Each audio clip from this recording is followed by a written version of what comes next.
देखो, हम आज अध्ययन कर रहे हैं एक बहुत इंटरेस्टिंग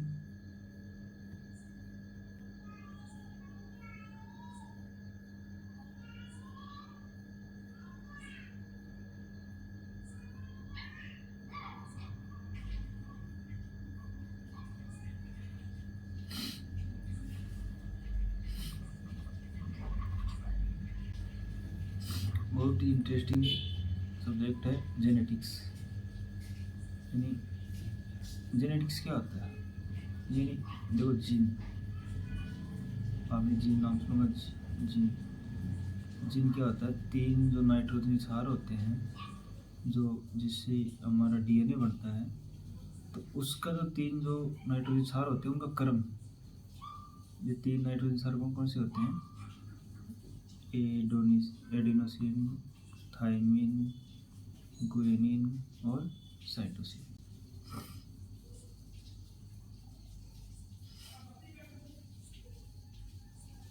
तो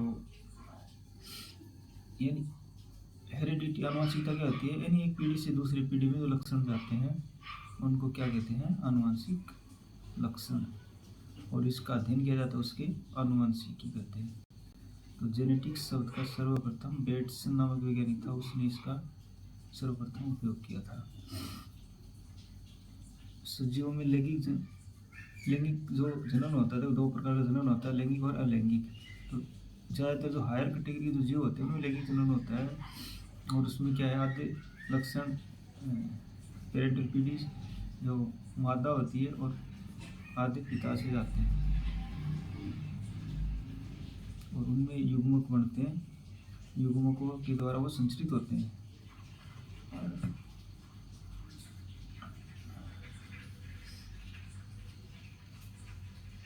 अब मेंडल, तो मेंडल को क्यों याद करते हैं? मेंडल ने सर्वप्रथम इस फील्ड में सबसे पहले मेंडल ने काम किया था। ग्रेगर जॉन मेंडल को आनुवंशिकी का जनक, फादर ऑफ जेनेटिक्स किसको माना जाता है? मेंडल को। ये जो आप फोटो देख रहे हो, इस महाशय ने ही इसकी नींव डाली थी, इसको फादर कहा जाता है। लेकिन इसने ये सर्वप्रथम पादपों में किया था, और इनका जन्म 22 जुलाई को 1822 में ऑस्ट्रिया में हुआ था।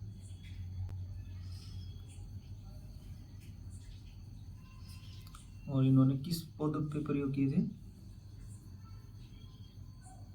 जो मटर का पौधा आता ना, पाइसम सेटाइम, इसका वैज्ञानिक नाम है।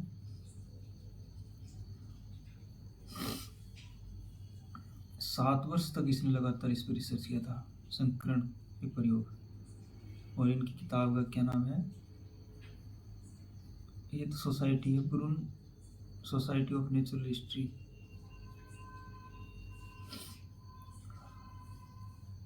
इसने एक शोध पत्र प्रकाशित किया था, उसमें इसका विवरण दिया था, लेकिन तब इसके काम भी किसी ने भी ध्यान नहीं दिया। और आनुवंशिकता के नियम दिए थे इसने 3, और इनको मेंडलवाद कहते हैं। इसकी सफलता, क्यों इसको सफलता मिली? क्योंकि इसने मटर का पौधा ही चयन किया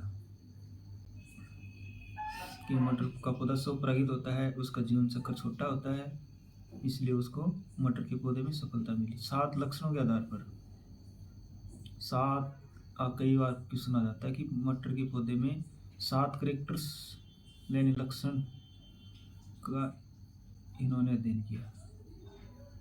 अब लक्षण होते हैं ना, लक्षण वो क्या होते हैं? 2 प्रकार के होते हैं। तो प्रभावी यानी जो, अगर 2 संकर कोई पौधा है उसमें जो प्रभावित होता है, दिखता है, वो होता है प्रभावी। और जो उसको मास्किंग कर देता है, दबा देता है, वो अप्रभावी। जो कोई भी पौधा है उसकी लंबा है तो वो प्रभावी है, लंबाई का जो लक्षण है वो प्रभावी है, बोलना जो लक्षण है वो अप्रभावी है। इसी प्रकार से 7, जिसको आप ऐसे, अभी तो कोई 10वीं लेवल तक इनको याद करने की आवश्यकता नहीं, लेकिन हायर जब आप पढ़ोगे तो ये चीज़ें पूछते हैं कंपटीशन में।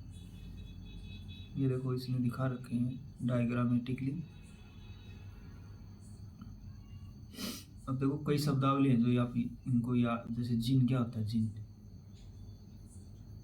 जीन क्या होता है, मैंने बताया था 3 जो नाइट्रोजन क्षार होते हैं उनका जो सीक्वेंस होती है, 3 नाइट्रोजन क्षार कौन कौन से हैं, एडिनोसिन, थायमिन, गुएनिन और साइटोसिन। ये जो 4 प्रकार के नाइट्रोजन क्षार हैं इनका क्रम ही हमारे डीएनए के अंदर होता है, और इनके 3 जो, मतलब ए हमेशा टी के साथ जुड़ता है,